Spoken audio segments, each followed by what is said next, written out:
Hello बच्चों, तो तैयार हो जाइए हमारा नया लेक्चर पढ़ने के लिए।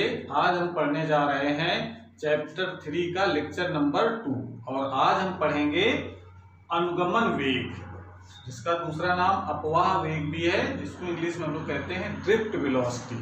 ठीक है, तो इसके पिछले लेक्चर में हमने बताया था कि एक अनुगमन वेग भी होता है चालकों में। तो अनुगमन वेग का मतलब होता है कि जब किसी चालक तार में कोई बैटरी न लगी हो, यानी कोई बाह्य वैद्युत क्षेत्र न लगा हो, तो उसके जो मुक्त इलेक्ट्रॉन हैं वो अनियमित बहुत तेजी से गति करते हैं। तो उनकी जो गति करने की जो वेलोसिटी होती है उसको कहा जाता है ऊष्मीय वेग कहते हैं, और उनका जो नेट जो प्रवाह होता है इलेक्ट्रॉनों का वो शून्य होता है। इसलिए हम ये कहते हैं कि ऊष्मीय वेग का जो औसत मान है वो शून्य होता है। तो वो तो बात थी वैद्युत क्षेत्र की अनुपस्थिति की। अगर हम यहाँ पर बात करने जा रहे हैं कि जब तार के सिरों के बीच अगर हम कोई बैटरी जोड़ देते हैं तो होता क्या है, इसको समझ लें पहले। जैसे हमने ये तार लिया ये, और उस तार में बहुत सारे मुक्त इलेक्ट्रॉन हैं। ये बताया था हमने कि एकांक आयतन में लगभग 10 की घात 29 इलेक्ट्रॉन होते हैं, मुक्त इलेक्ट्रॉन। तो अगर अभी क्या था, इलेक्ट्रॉन जो थे वो सब क्या थे, बिल्कुल इधर उधर ऐसे करके गति कर रहे थे और धन आयनों से टकरा भी रहे थे ऐसे। तो ये तो एक इलेक्ट्रॉन के लिए हमने दिखाया, ऐसे बहुत सारे इलेक्ट्रॉन हैं, सब इसमें अनियमित गति कर रहे हैं और उनका जो औसत जो वेग है वो शून्य है। ठीक है, लेकिन जब हम तार के सिरों के बीच जब बैटरी जोड़ देते हैं, ध्यान से समझना इस बात को, जब हम तार के सिरों के बीच बैटरी जोड़ देते हैं, बैटरी जब जोड़ देते हैं तब क्या होता है कि बैटरी का ये धन सिरा, ये वाला ऋण सिरा, तो ये सिरा धनावेशित हो जाता है और ये सिरा ऋणावेशित हो जाता है। यानी ये वाला जो सिरा है वो उच्च विभव पर हो जाता है, ये निम्न विभव पर हो जाता है, और इसके अंदर एक वैद्युत क्षेत्र उत्पन्न हो जाता है। अगर कितना उत्पन्न हो जाएगा वैद्युत क्षेत्र, अगर 20 वोल्ट की बैटरी हमने लगाई है, इस चालक तार की लंबाई को अगर L मान लिया जाए, तो E का मान कितना होगा, वैद्युत क्षेत्र कितना उत्पन्न हो जाएगा, V/L। ये हम लोग जानते हैं, सूत्र ये पढ़ा था हमने। सूत्र हम लोग ये पढ़ चुके हैं कि विभव प्रवणता dV/dx होता है, ये उस सूत्र से इसको लिखा गया है। विभवांतर है VD, V को लिया है हमने, दूरी है ये L ली गई है। ठीक है, तो यहां से इतना वैद्युत क्षेत्र होगा, और वैद्युत क्षेत्र अगर यहाँ उत्पन्न हो गया है, प्रत्येक बिंदु पर वैद्युत क्षेत्र इतना उत्पन्न हो जाएगा। और यहां पर अगर कोई इलेक्ट्रॉन है, ठीक है, तो वैद्युत क्षेत्र में जानते हैं कि कोई भी अगर आवेश वैद्युत क्षेत्र में रखा होता है तो कितना बल कार्य करता है, F=QE। और यहां पर इलेक्ट्रॉन पर है तो इलेक्ट्रॉन पर आवेश हो जाएगा, यानी छोटा वाला E और बड़ा वाला E दोनों हो जाएगा। ठीक है, इतना बल कार्य करेगा। बल की दिशा क्या होगी, बल की जो दिशा होगी वो वैद्युत क्षेत्र के विपरीत दिशा में होगी। तो वैद्युत क्षेत्र की डायरेक्शन क्या होती है, प्लस से माइनस की तरफ, यानी इस तरफ वैद्युत क्षेत्र की डायरेक्शन हो जाएगी। इसमें प्रत्येक बिंदु पर वैद्युत क्षेत्र की जो डायरेक्शन होगी वो कैसी होगी, प्लस से माइनस की तरफ। तो इलेक्ट्रॉन जो होंगे उस पर बल जो कार्य करेगा उसकी डायरेक्शन क्या होगी, वैद्युत क्षेत्र की विपरीत दिशा में, इस दिशा में बल कार्य करेगा। तो क्या होगा, जब किसी वस्तु पर बल कार्य करेगा तो उसमें त्वरण भी उत्पन्न होता है। तो त्वरण कितना उत्पन्न हो जाएगा, A=F/m से, यानी F का मान कितना हो जाएगा, E/m। इतना त्वरण उत्पन्न होगा। और जब जानते हैं कि किसी वस्तु पर जब त्वरण उत्पन्न होता है तो उसका वेग लगातार बढ़ता है। ठीक है, तो इसका मतलब क्या है कि ये जो इलेक्ट्रॉन है, जो बैटरी हमने लगाए, तो इसका वेग लगातार बढ़ने लगा। ये जो कंडीशन जो हमने बताई उसके आधार पर तो ये पता चल रहा है कि उसका जब त्वरण उत्पन्न हो जाएगा तो इसका मतलब है उसका वेग लगातार बढ़ता जाएगा। लेकिन रियल में ऐसा नहीं होता है। उसका रीजन ये है कि क्योंकि इसके अंदर हमने बताया था कोई भी चालक तार है तो उसके अंदर धन आयन और ऋण आयन दोनों मौजूद होते हैं, यानी मुक्त इलेक्ट्रॉन भी होते हैं और जिससे इलेक्ट्रॉन अलग हुआ है उसका जो शेष भाग बचा परमाणु का उस पर धनावेश आ जाता है तो उसको हम कहते हैं धन आयन। तो इसका मतलब बीच बीच में क्या है, इसमें धन आयन भी है। तो ये आगे बढ़ा और यहाँ पर धन आयन मिल गया, यहां से टक्कर हो गई, इसकी टकरा गया इलेक्ट्रॉन, टकराने से क्या होगा, उसका वेग 0 हो गया। लेकिन चूंकि बल लग रहा है इस तरफ बल लग रहा है तो उसका वेग फिर बढ़ने लगा, फिर बढ़ते बढ़ते यहां तक पहुंचा इलेक्ट्रॉन, फिर टक्कर हो गई, फिर उसका वेग 0 हो गया। ठीक है, तो इसका मतलब क्या है कि इसका लगातार वेग, इस बार बार टकराने से क्या होता है, उसका वेग लगातार बढ़ नहीं पाता है, बल्कि इलेक्ट्रॉन एक सूक्ष्म नियत वेग से ही गति करता है। इस सूक्ष्म नियत वेग को ही हम कहते हैं अनुगमन वेग। यानी अनुगमन वेग तभी होता है जब किसी तार में बैटरी जोड़ी जाए तब। ठीक है, तो इसकी परिभाषा हम लोग किस प्रकार से लिखेंगे, तो इससे मतलब परिभाषा आप लिख सकते हैं जो हमने सजेशन बताया उसके आधार पर, कि जो त्वरण उत्पन्न हो गया है वो उसको त्वरित गति प्रदान नहीं कर पाता है, बल्कि तार की लंबाई की दिशा में एक सूक्ष्म नियत वेग जिसकी वैल्यू होती है लगभग 10⁻⁴ मीटर प्रति सेकेंड। ठीक है, तो इतनी वैल्यू होती है 10⁻⁴ मीटर प्रति सेकेंड, इतनी कम वेलोसिटी से, जबकि उसमें वे कितना था इसका 10⁵ मीटर प्रति सेकेंड, ये बहुत ज्यादा था। ठीक है, यानी वैद्युत क्षेत्र की अनुपस्थिति में उसका वेग बहुत ज्यादा था, लेकिन जब हम बैटरी लगाई तो उसके टक्कर होने से, बार बार टकराने से उसका वेग लगातार बढ़ने के बजाय एक नियत हो जाता है। उस नियत वेग को हम कहते हैं अनुगमन वेग। परिभाषा हम इसकी देखो किस प्रकार से लिखेंगे, जब किसी चालक तार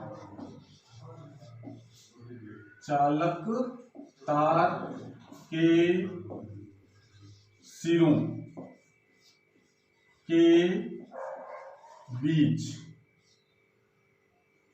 सिरों के बीच बैटरी या सेल कुछ भी लिख सकते हैं, बैटरी जोड़ते हैं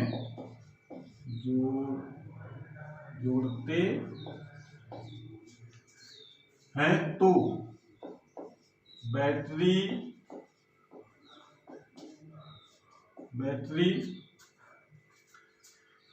बैटरी का विभवांतर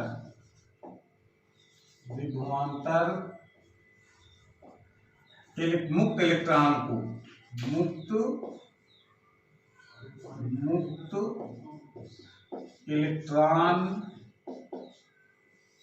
को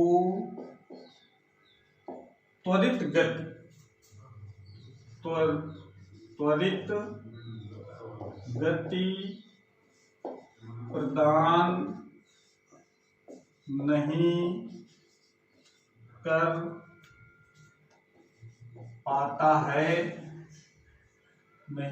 पाता है, बल्कि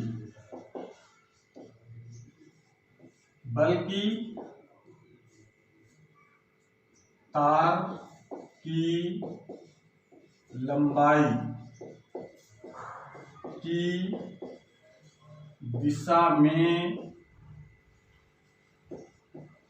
लंबाई की दिशा में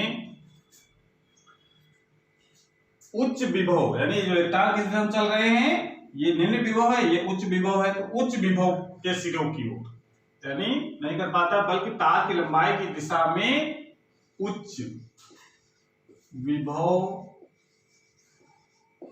के सिरे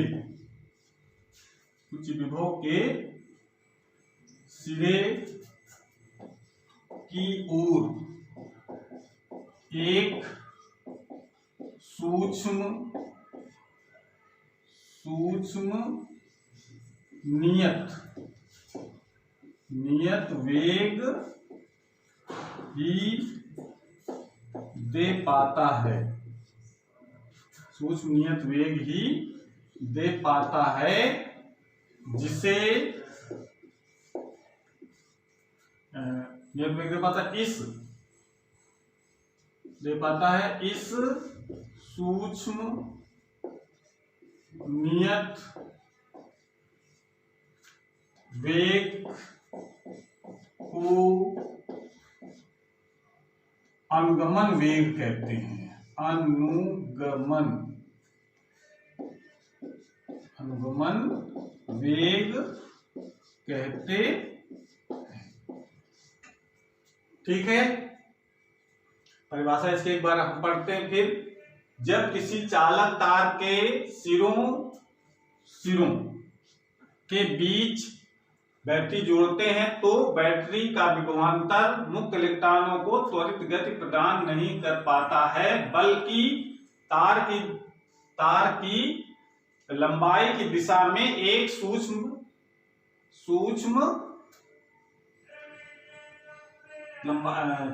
तार की लंबाई की दिशा में उच्च विभव के सिरे की ओर एक सूक्ष्म नियत वेग ही दे पाता है। इस सूक्ष्म नियत वेग को अनुगमन वेग कहते हैं। ठीक है, क्लियर हो गई बात। ये इसे VD यानी V और नीचे सफिक्स में D बनाएंगे स्मॉल लेटर का। इसे VD से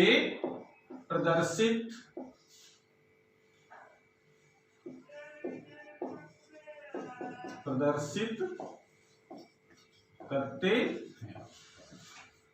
ठीक, तो ये तो इसकी एक परिभाषा हम लोग लिख सकते हैं, लेकिन इसको हम जरा और बताते हैं एक बात इसके बारे में कि हमने बताया कि ये जो वेग जो उत्पन्न हुआ है जिसको हम लोग अनुगमन वेग कहते हैं, इस वेग को हम एक तरीका और भी निकालने का, जैसा हमने कहा था कि अगर वैद्युत क्षेत्र नहीं लगा यानी बैटरी नहीं लगी है तो उसका जो औसत वेग होता है वो शून्य होता है, क्योंकि वो सब अनियमित गति करते हैं इधर उधर। कोई इलेक्ट्रॉन इधर जाएगा तो कोई इलेक्ट्रॉन इधर जाएगा, कोई इलेक्ट्रॉन अगर ऊपर जा रहा है तो कोई इलेक्ट्रॉन नीचे जा रहा है, कोई अगर इधर जा रहा है तो कोई इधर जा रहा है। इसलिए उनका जो नेट जो वेग होता है वो शून्य होता है।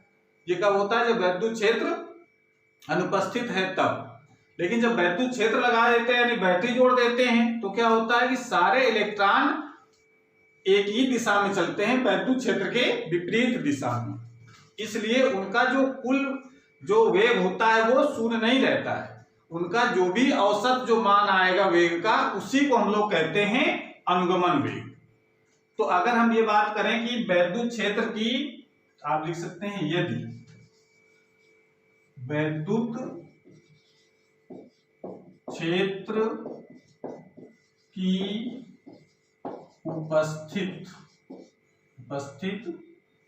उपस्थित में मुक्त इलेक्ट्रॉनों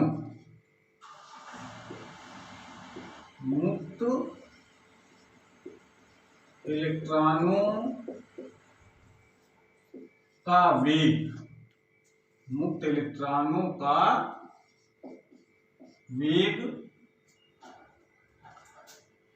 V1, V2, V3 and so on. अगर Vn अगर इलेक्ट्रॉन है, n इलेक्ट्रॉन है तो Vn लास्ट वाले इलेक्ट्रॉन का वेग हो गया, तो मुक्त इलेक्ट्रॉनों का वेग है। यदि वैद्युत क्षेत्र की उपस्थिति में मुक्त इलेक्ट्रॉनों का वेग, तो इनका औसत मान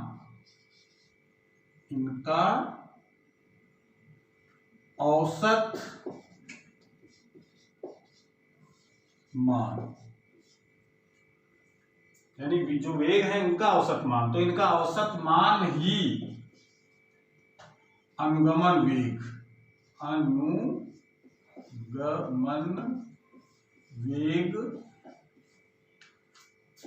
VD होता है।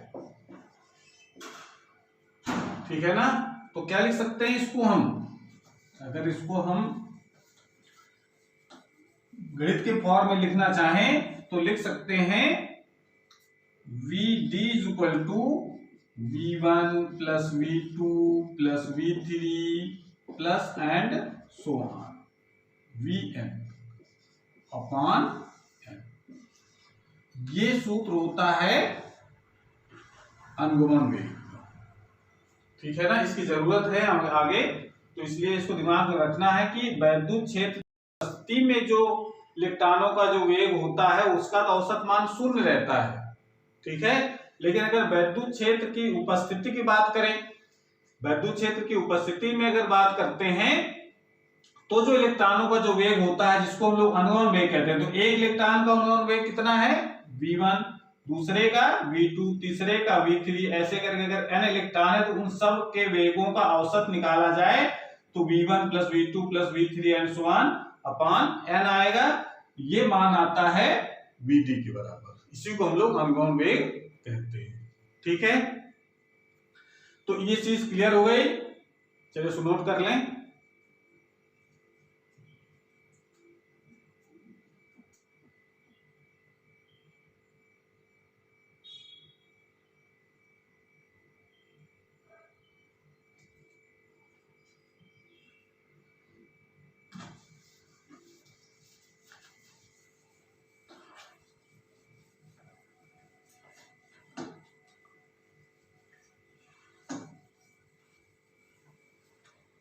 आप जरा देखो, एक बात करते हैं, हम लोग नया टॉपिक पढ़ेंगे, एक डेरिवेशन करेंगे इसमें, अनुगमन वेग तथा धारा में संबंध। तो रीडिंग लगाइए, अनुगमन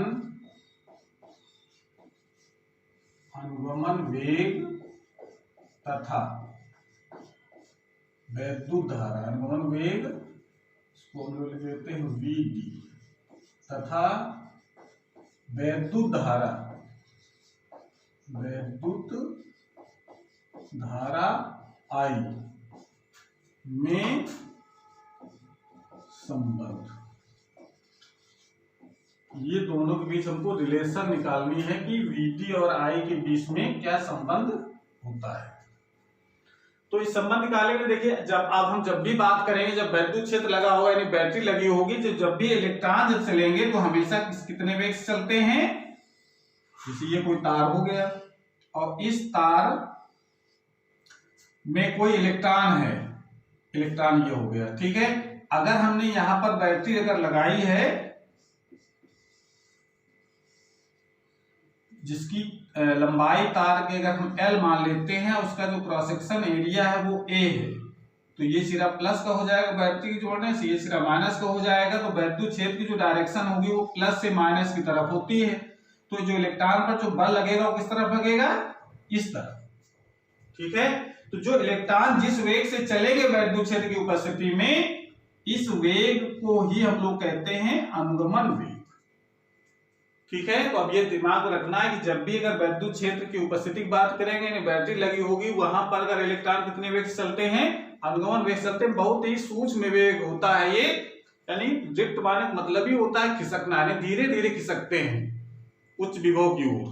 ठीक है, जिसका मान होता है 10⁻⁻⁴ मीटर प्रति सेकंड होता है, जबकि ऊष्मीय वेग 10⁵ मीटर प्रति सेकंड होता है। ठीक है, तो ये जब इधर तरफ चलेंगे तो धारा का प्रवाह होता है। ठीक है, तो हम क्या लिखें इसमें, थोड़ी भाषा जरा लिखो पहले। माना जब तार के सिरों के बीच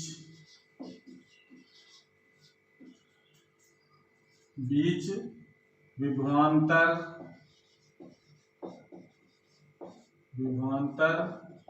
स्थापित करते हैं,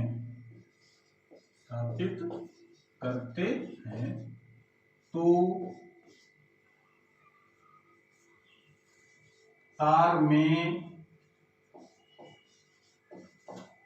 t सेकंड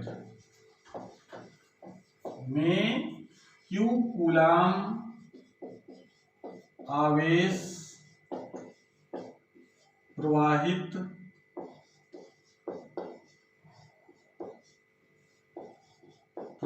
होता है। तो तार में t सेकंड में Q कूलाम आवेश प्रवाहित होता है, तो तार में प्रवाहित धारा, प्रवाहित वैद्युत धारा,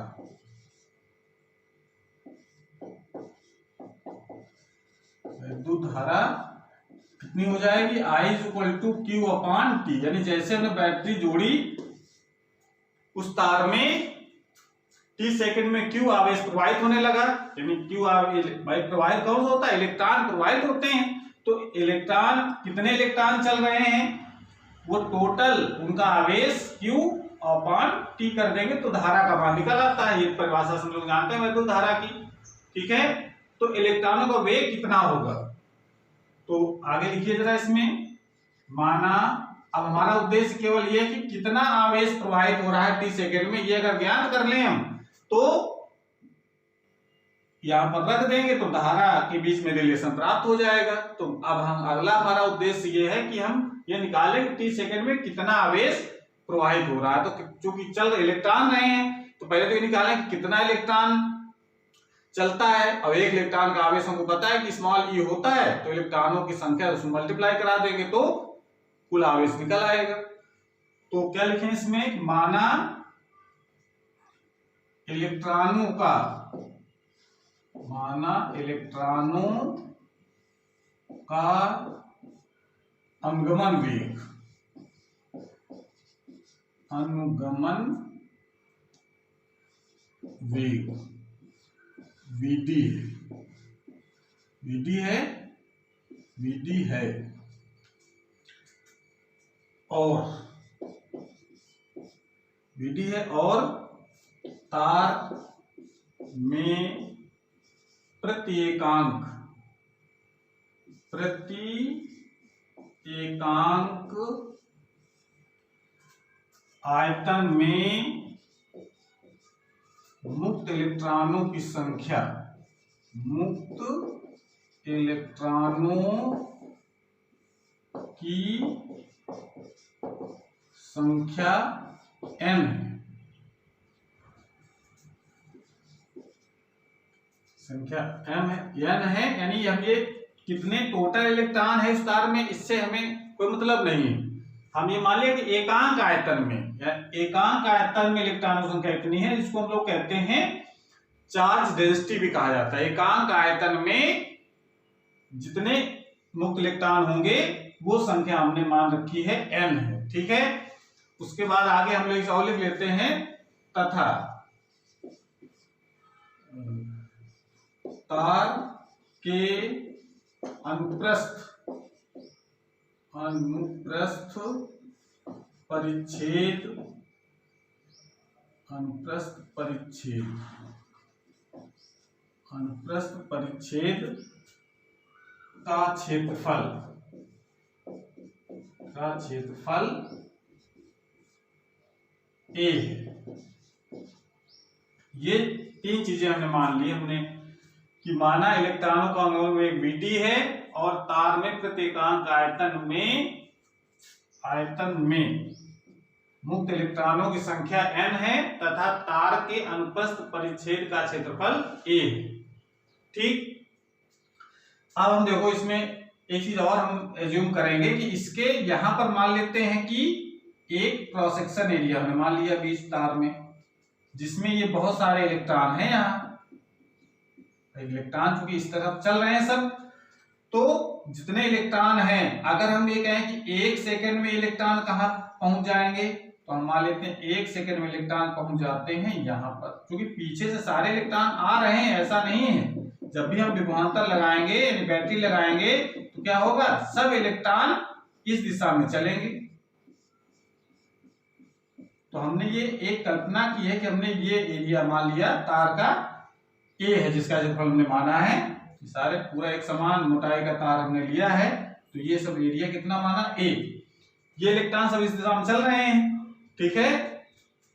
तो जो एक सेकंड में कितनी दूरी तय करेंगे ये इलेक्ट्रॉन, एक सेकंड में चली गई दूरी, वेग है vd, यानी vd वेग से चल रहे हैं, तो एक सेकंड में कितना चले जाएंगे, तो जानते हैं सूत्र, चाल बराबर दूरी बटे समय से लगाएंगे, तो दूरी बराबर क्या आएगा, चाल गुणते समय।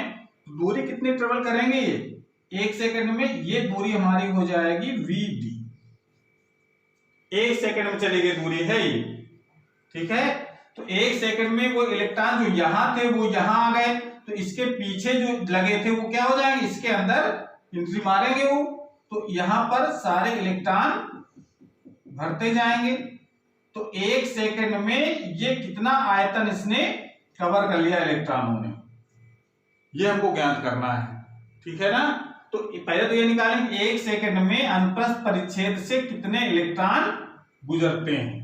तो हम आगे लिखेंगे कि तो नई लाइन से लिखिए, अब 1 सेकंड में तार के अनुप्रस्थ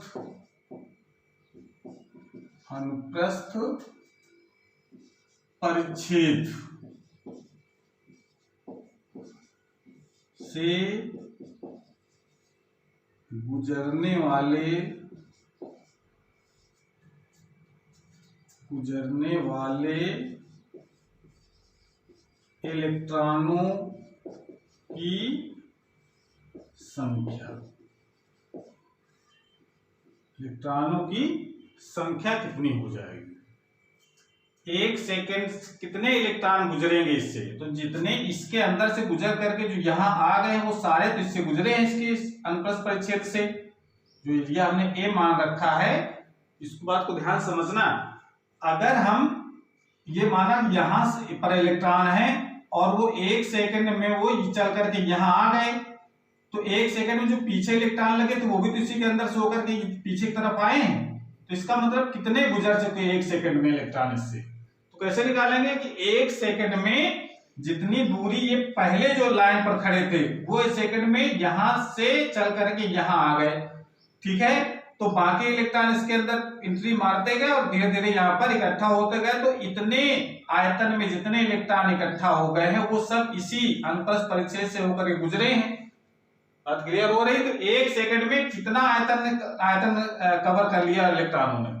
तो चूंकि ये देखो एक तरीके से क्या बन गया, एक बेलन बन गया, ये बेलन बना। और बेलन का आयतन हमको पता है क्या होता है, मालूम है ना, पाई आर स्क्वायर एच। ये बेलन का आयतन होता है, जिसमें अगर हम इसकी जगह क्या लिख सकते हैं, ए पाई आर स्क्वायर क्या होता है, इस जो सर्कुलर पार्ट है यानी अनुप्रस्थ परिच्छेद है उसका क्षेत्रफल है और इंटू एच ऊंचाई। तो इसकी ऊंचाई कितनी है, वीडी, यानी 1 सेकंड में चली गई दूरी है वीडी। तो ये हमारा ये एच जो है वो वीडी का काम करेगा, 1 सेकंड में चली गई दूरी और ये इसका क्रॉस सेक्शन एरिया। तो कितने इलेक्ट्रॉन इसमें होंगे, 1 सेकंड में गुजरने वाली संख्या कितनी हो जाएगी, ए वी डी इंटू ए, ये तो उसका आयतन हो गया कितने एरिया का, ठीक है। और उसके बाद इसमें कितने एकांक आयतन कितने इलेक्ट्रॉन है, एन, तो एन का और मल्टीप्लाई कर देंगे। समझ में आया। यानी ये जो वी डी इंटू ए है ये क्या है, 1 सेकंड में तय किया गया आयतन है मुक्त इलेक्ट्रॉनों द्वारा।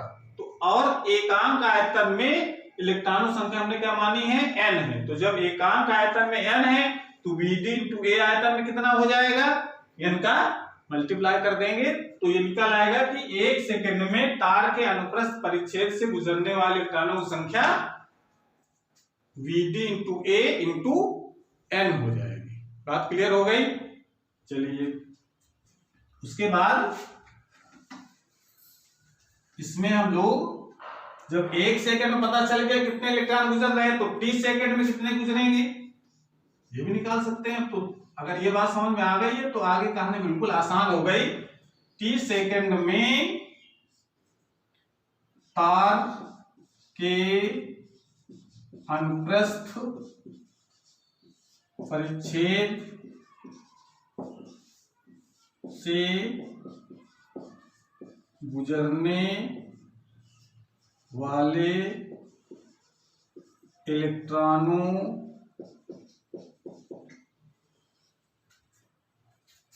की, यहां भी किया आएगा, इलेक्ट्रॉनों की संख्या, इलेक्ट्रॉनों की संख्या, ठीक है, सही कर लें, इलेक्ट्रॉनों की संख्या कितनी हो जाएगी ये। अब 1 सेकंड में इतने इलेक्ट्रॉन गुजरते हैं तो 30 सेकंड में टी का और मल्टीप्लाई हो जाएगा, तो क्या बच जाएगा हमारा n a v d, तो ये तो इतना पार्ट हो गया इंटू टी और हो जाएगा। ठीक है, जब 1 सेकंड में n a v d into T electron गुजरते हैं तो यदि एक इलेक्ट्रॉन पर आवेश कितना होता है E, यदि एक इलेक्ट्रॉन पर आवेश अगर E है तो T सेकंड में तार के अनुप्रस्थ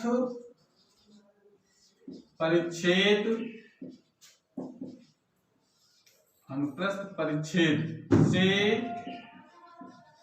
गुजरने वाला आवेश कितना हो जाएगा। अब ये बात देखो जरा, जब T सेकंड में इतने इलेक्ट्रॉन गुजरते हैं और एक इलेक्ट्रॉन पर आवेश होता है E, तो T सेकंड में तार के अनुप्रस्थ परिच्छेद से गुजरने वाला आवेश कितना हो जाएगा, आवेश यानी Q कितना हो जाएगा। भाई इतने इलेक्ट्रॉन गुजर रहे हैं, एक इलेक्ट्रॉन पर आवेश है Q, तो Q को और मल्टीप्लाई कर दें तो कुल आवेश निकल आएगा, यानी कितना हो जाएगा n a v d t और इंटू E और हो गया। ठीक है, इतना आवेश गुजर रहा है T सेकंड में और ये T सेकंड गुजरने वाला आवेश का मान समीकरण नंबर 1 में रख दें, तो क्या लिख देंगे हम, समीकरण 1 में Q का मान रखने पर, तो रख दो भाई I is equal to n a v d into E और T भी है v d t into E upon T, ये है T से T कैंसिल, क्या बचा, इसको यहां लिख देते हैं। बचा क्या हमारे पास, I is equal to n a v d n e a n, चलिए जो बचा उसको लिखना है n e a v d। ये देखो संबंध हमारे पास जो आ गया है वो I और v d के बीच में है। ये तो बचा हमारे पास n a e v d, t से t कट गया तो ये संबंध प्राप्त हो गया। तो ये रिलेशन होता है v d और I के बीच में। ठीक है, तो इसको नोट कर लें। और कहानी बिल्कुल समझ में आ गई कि नहीं, थोड़ा सा आपको सोचना पड़ेगा इसके बारे में। देखिए एक बार थोड़ा सा हम जल्दी से रिवीजन करा देते हैं इसका, कि अगर किसी तार के सिरों के बीच अगर बैटरी लगाते हैं तो उसमें अगर T सेकंड में Q आवेश प्रवाहित होता है तो I is equal to Q upon T इतनी धारा हो जाएगी। अब T सेकंड में आवेश निकालना है तो हमने माना है कि तार का जो तार में मुक्त इलेक्ट्रॉनों की संख्या है n एकांक आयतन में, और उसका जो वेग है इलेक्ट्रॉनों का vd है, और जो क्रॉस सेक्शन एरिया है वो a है। ठीक है, तो 1 सेकंड में कितने इलेक्ट्रॉन गुजरेंगे, तो 1 सेकंड गुजरने की संख्या क्या हो जाएगी, 1 सेकंड में जो आयतन जो कवर होगा वो हो जाएगा vd इंटू a। ये vd क्या है, दूरी यहां पर है, 1 सेकंड में चली गई दूरी, ठीक है ना, और 1 सेकंड में चली गई दूरी हो गई, और उसमें क्षेत्रफल गुणा कर दें तो क्या निकल आएगा, उस बेलन का आयतन, यानी तार है वो बेलन ही जैसा है तो बेलन का आयतन आ गया। और एकांक आयतन में इलेक्ट्रॉन संख्या है n, तो n का मल्टीप्लाई कर दिया तो इलेक्ट्रॉन संख्या कुल निकल आए कि 1 सेकंड में कितने इलेक्ट्रॉन गुजरेंगे। तो T सेकंड में कितने गुजरेंगे, ठीक, और मल्टीप्लाई, तो जब इतने इलेक्ट्रॉन गुजरते हैं T सेकंड में, तो जब एक इलेक्ट्रॉन पर आवेश होता है E, तो आवेश कितना गुजरेगा T सेकंड में, E का और मल्टीप्लाई कर दिया, तो ये कुल आवेश निकल आया कि T सेकंड में कितना आवेश उस तार से या उस क्रॉस सेक्शन एरिया से गुजरता है। ये जरा Q का मान समीकरण नंबर 1 में रख देंगे तो टी से टी कैंसिल होकर के जो बचेगा हमारे पास वो I = NEABT। क्लियर हो गया? नोट कर लें इसको। और आज की क्लास हमारी यहीं पर खत्म होती है, शेष हम लोग अगली क्लास में पढ़ेंगे।